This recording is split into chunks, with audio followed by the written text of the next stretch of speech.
Welcome to Bounce Around Charleston. I'm Randolph Miller. Coming up on today's show, hurricane season has officially began on June 1st, 2012 and ends on November 30th.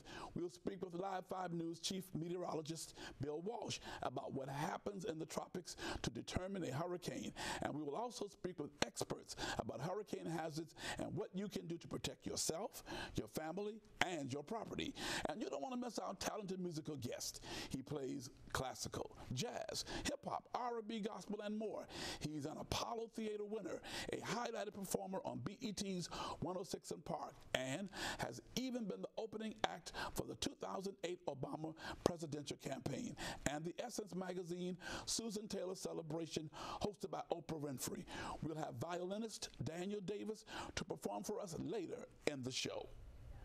Just a month into hurricane season, there's already been 4 named storms, and we've felt the effects of both Alberto and Beryl. Storms could be unpredictable, so be sure that you take the time to gather the items that you may need.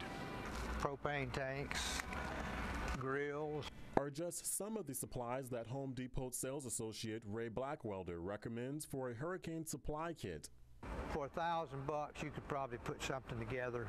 If authorities do not order an evacuation and your family decides to stay, Ray says that knowing how to operate equipment like a generator is just as important as having one. This should never be run in a garage. It should always be outside because it's a gasoline engine.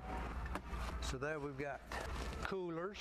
Water is also a must-have during and after a storm. 1 gallon of water per person per day.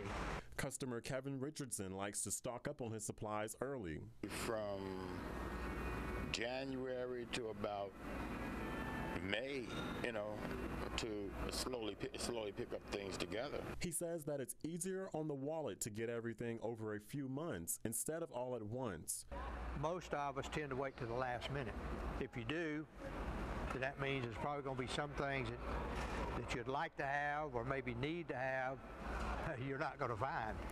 Remember, disaster can strike at any time, so don't forget your checklist. Reporting from Home Depot in West Ashley, Corey Davis, Bounce Around Charleston.